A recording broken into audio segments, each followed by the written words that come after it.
Madame, Monsieur, bonjour et bienvenue. Le fait marquant du jour, c'est ce premier discours du président américain Donald Trump devant les Nations Unies à l'occasion de leurs assemblées générales. Un discours très attendu où Trump a d'abord mis l'accent sur l'importance absolue, selon lui, de mettre les intérêts de son pays au-dessus de tout. Il a également souligné le rôle prépondérant des Nations Unies dans la guerre contre le terrorisme, le respect des frontières, sans oublier le respect de la souveraineté de chacun des pays représentés à ces assemblées à New York. Je reviens sur les principaux messages de ce discours. Depuis New York au téléphone, le porte-parole en langue étrangère du département d'État américain, Joshua Baker, bonjour. Oui, bonjour. Alors avant de parler de ce discours d'aujourd'hui, hier, lors de son discours devant cette Assemblée, le président Trump a plaidé en faveur de la réforme des Nations Unies. De quelle réforme s'agit-il exactement, Joshua Baker? Tout d'abord, merci pour cette occasion, cette opportunité de parler. Je suis là à New York, je viens d'être avec le président. Je crois que le président a utilisé cette semaine, la semaine de haut niveau, pour aborder 5 priorités stratégiques pour les États-Unis. La première priorité, c'était la République populaire démocratique du Corée du Nord.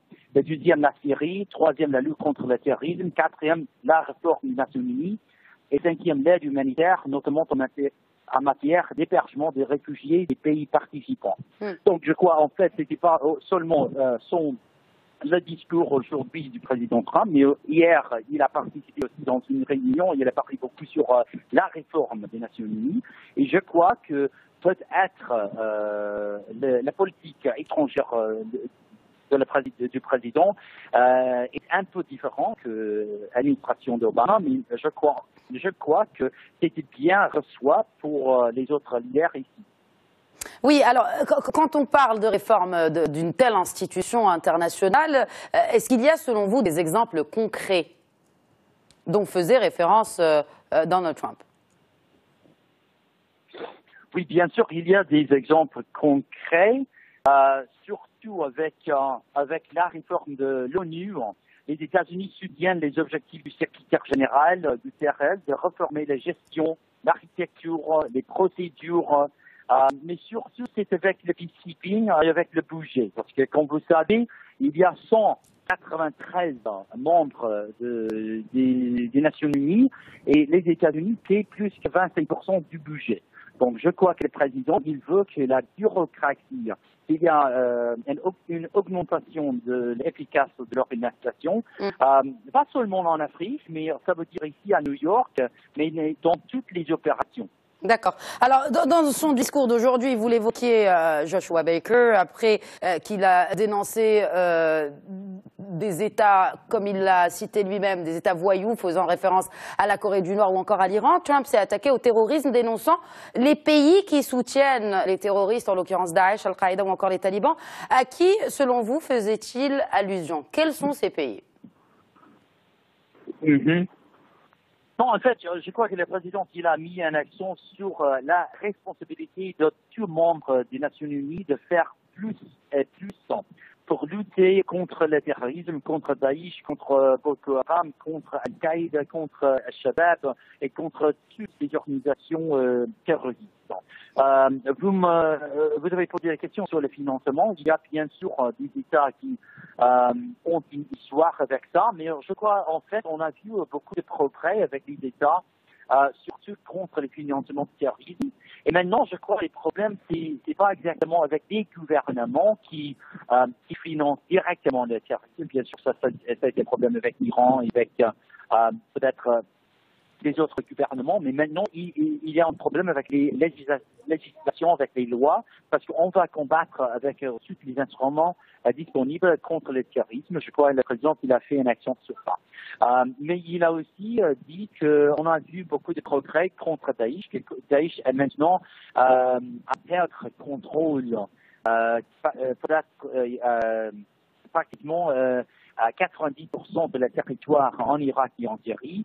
Et maintenant, ça c'est la priorité numéro 1 en Moyen-Orient pour les États-Unis et vaincre Daesh.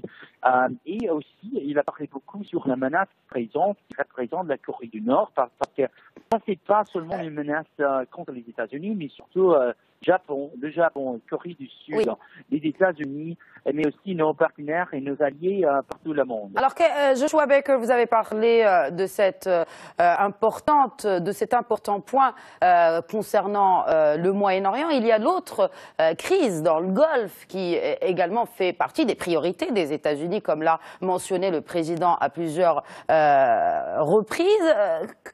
Que prévoit l'administration Trump pour une solution à cette crise dans le Golfe?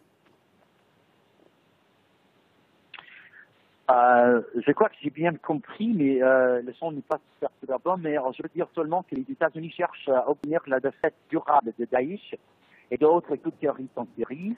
Mais l'autre priorité, Joshua Baker, l'autre priorité reste quand même la crise dans le Golfe pour les États-Unis, en plus, bien sûr, de combattre Daesh.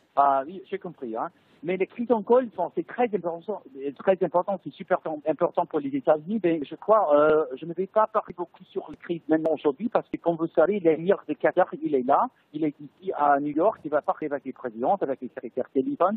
Donc je vais laisser je vais laisser le discours au président et au secrétaire, parce que c'est une situation très délicate.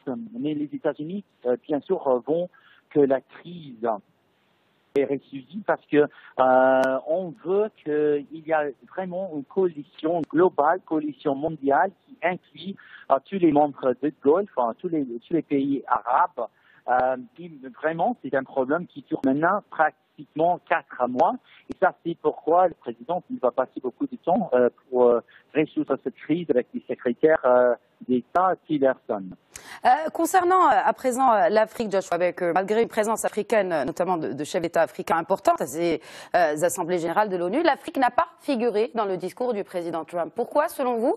Et comment est-ce que la politique des États-Unis a évolué depuis l'arrivée de l'administration Trump? Non, pas du tout. La politique africaine, on s'entend. Non. En fait, je crois que le président il comprend très bien qu'il y a les relations entre les États-Unis et les pays africains sont très importantes.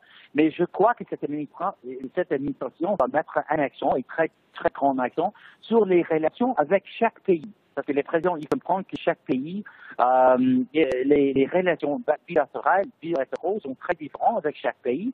Il y a une grande différence entre les pays de Nord-Afrique et les autres pays.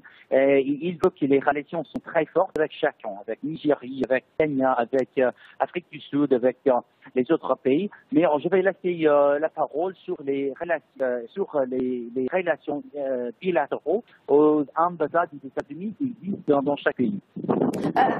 Est-ce que la nomination de Donald Yamamoto au poste de chef par intérim du Bureau des affaires africaines pourrait changer quelque chose, en sachant que le budget alloué à l'aide en Afrique a été réduit, passant de 8 milliards à 5,3 milliards de dollars? Commerce et économique entre les États-Unis et les pays africains, parce que le président il pense que bien sûr le développement économique et le développement des relations commerciales entre les États-Unis et les pays africains est très important.